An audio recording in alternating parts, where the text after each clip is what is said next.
it's your boy Luke here for another Jock Market preview, this time for December 6th in the NBA cash market. What we're going to do here is cover my top targets for tonight and some of the stocks that I'm going to keep an eye on. Some of it is due to injury news, some of it is just due to good matchups in general, but either way, these could be some really intriguing options to add to your portfolio tonight.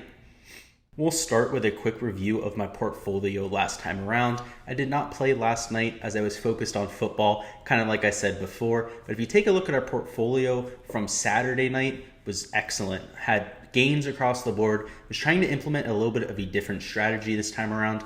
I usually try to get the 6 guys I talk about in my video, but instead this time around, tried to spread out some of the risk. Bought a few more stocks than usual, up to 12 this time around. Might even try to extend that to 15 to 20 tonight. That way you mitigate some of the risk involved with the jock market. And of course, as you guys can see, I had gains across the board. It wasn't like I was just buying people at random. I was targeting people that I had at below the target prices that I had, people that had good matchups, injury situations, and whatnot. So Chris Middleton, obviously with Giannis out, was an excellent pickup. A lot of the scoring usage was going to be funneled through him. Tyrese Halliburton had a great matchup there against the Clippers with somebody that we talked about during the video. Terrence Davis, Derek White, they were more flyer plays that I loved taking due to their scoring upside. Terrence Davis ended up having an excellent day. With some of the middle tier guys, Lonnie Walker and Keldon Johnson, I liked the matchup. I mean, their projections were much lower in the jock market because Golden State has been one of the best defensive teams for all year. But at the same time, these guys have been relatively efficient on the offensive side of things, and I expected a big game out of them. So Lonnie Walker obviously scored over 20 points off the bench. That had a lot to do with his success there. Keldon Johnson, a very solid starter. Down there with Memphis, I thought a lot of people were going to Tyus Jones, and while that made sense, people were forgetting about D'Anthony Melton. So we talked about him during our preview, ended up getting some stocks right there, and you can see we ended up breaking even. So it wasn't anything drastic right there. And finally, towards the bottom of the board, this is where some of the mistakes started to rear their head, but luckily ended up profiting on the night because of all the good decisions we made up top. Jaren Jackson Jr. was probably the biggest miss. I expected him to have a big game there, and while he did have a very good first half, in fact found himself in the top 10 of the rankings after the first half, completely fell off. It's not like it wasn't a competitive game. He was playing throughout the entire thing. His aggressiveness really seemed to fade off in the second half, and so did his fantasy production. So that was a little bit of a tough break right there, but that's the beauty of trying to get so many players in my pool. If I'd only taken 2 or 3 guys, that Jaren Jackson Jr. negative would have been a lot higher. Instead, didn't really get as much of a negative in that fashion. Robinson just didn't make many shots, so that's going to happen from time to time. Didn't kill us there. DeMarcus Cousins could have really paid off a lot more. He had 15 points at halftime. In the second half, ended up getting some minutes, but wasn't nearly as productive. That was almost a massive hit for us there, but ended up making 20 cents. Can't complain. And finally, our pure flyer play was Frank Ntilikina. Due to injury, with Luka Doncic out, I thought he might get some playing time, but saw less than 10 minutes, and that's why he was a pure flyer play. You can see we only paid $1.61 per share, so only lost 60 cents a share. So can't really complain there. That's why I try to take some of those guys toward the bottom of the board because your risk is truly limited. Now for our picks for tonight. First off, we have Jared Vanderbilt of the Timberwolves. I'm going right back to that injury situation after Cat ended up missing last time out. That was a situation I targeted because Vanderbilt without Cat is an absolute fantasy goldmine, and he was selling with Cat in. People were projecting Cat in. All the sentiment I had seen all day was that Cat was likely to rest that night. So that was a situation I looked to take advantage of. I ended up getting D'Angelo Russell on that slate and Vanderbilt. With the same type of question marks tonight, I'm taking a similar strategy. In general, on the jock market, people tend to be a little bit conservative with who they buy. They don't bake in injury news until it's officially announced. And in reality, if you take advantage of some of these questionable tags, or maybe people a little bit slightly closer to doubtful than questionable, if you guys do some digging with beat reporters, you can try to decipher the difference between a guy who's just questionable for the hell of it, like LeBron James has been for the whole year, he's played a majority of the time, or if he's truly a game time decision. With that being said, Cat definitely has a lot of mystery behind his playing status for tonight. We have not heard very much from beat reporters, which tends to lean him towards not playing. I mean, usually you start to see some of those positive signs, like playing through shoot around, that kind of thing come out, be widely publicized. And to this point, we haven't heard anything, just crickets. So for me, Jared Vanderbilt likely to come in for less than $2. I'm willing to spend up to $2.30. Even if Cat plays, he could very well exceed value. That's the beauty at that kind of a price tag.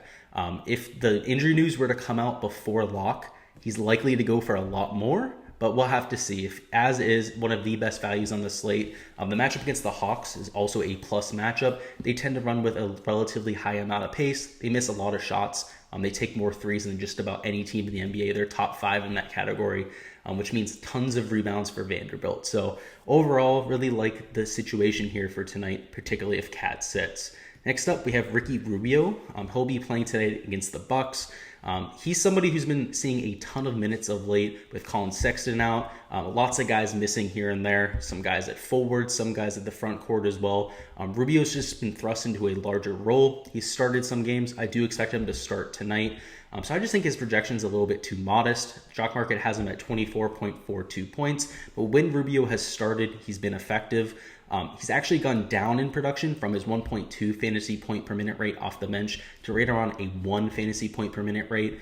That's because he's shooting the ball a little bit less. He has better players on the court. Some of that usage is going to some of those guys instead of him. But anytime you get a guy right around a fantasy point per minute that's going to be playing a starter's workload of minutes, you're going to want to target him on the JockMKT, particularly when he's being projected for much lower than that. I have him all the way up at number 55 from starting at number 76. The matchup could get even better tonight if Giannis is out. He's still questionable. We're going to have to see whether he'll actually end up suiting up tonight. If he ends up missing, Rubio will become an even more attractive option. There's some legit blowout risk, as is, if Giannis were to play. But without Giannis, these teams are very evenly matched. It would only boost his fantasy production. Next up, we have Dylan Brooks, who is by far the most mispriced player on this slate. I don't really get it. He's down at number 80 in the pre-rankings, when I have him in the mid-40s. When I actually ran my first set of projections, I had him at number 28, so I had to make it a little bit more conservative. I had to, lower my stance on Brooks a little bit, or else I was going to be getting all Dylan Brooks tonight. The matchup against the Heat isn't ideal, but without John Morant, he's expected to be missing tonight's game. Brooks is still going to be chucking up a ton of shots. We saw that at the beginning of the year when Morant missed some time. And since then, since Morant has been out, we haven't seen Brooks have that huge game of late. But he shoots the ball a ton. He has the highest usage of any player on this team. So for me, at $2 a share, that would be an absolute steal. Usually people this far down the board don't get much attention. A lot of people tend to stick to some of the studs, who they know. Whereas if we try to project some of the guys farther down low, we can find some diamonds in the rough like we have right here. Like I said, the matchup isn't ideal, but with this type of caliber of player at this part of the pre-rankings, it's just a slam dunk pick. I don't care if he's playing the best team in NBA history in terms of defense. I'm still likely to get there. Next up, we have Anthony Edwards playing against the Hawks as well. If Cat ends up missing, a lot of that production in terms of scoring is going to go directly to Anthony Edwards. And even if Cat plays, I do think he's a little bit further down this board than I would have him anyways. I have him projected at number 16, even with Cat in. But if Cat were to miss, that would vault him all the way up into the top 10. So this is somebody I'm targeting at $5.80 a share, which is actually a little bit aggressive for where he is on the pre-rankings. But this is somebody I want to prioritize. I want to make sure that I'm getting some shares of Anthony Edwards tonight. I would probably even extend a little bit past $6 to get some shares tonight if other people are keen to this type of situation. But the matchup against the Hawks is ideal. They run with a ton of pace, which not only means more scoring for Anthony Edwards, more possessions, chances for assists, also more rebound production. So just like a Jared Vanderbilt, a lot of that extra usage will be distributed to some of the bigger guards, like an Anthony Edwards plays forward as well.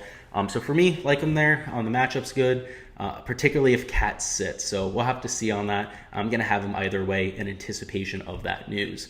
Next up, we have Jarrett Allen, who's one of the stud options I love targeting tonight. I have him there as the number 20 on the board in the pre-ranking. I personally have him projected closer to number 12. The matchup against the Bucks tonight isn't ideal, but they're definitely going to need Jarrett Allen's size. So maybe he sees a little bit of a decrease in his fantasy points per minute. I don't think it would be quite as effective on the offensive side of things with Giannis covering him.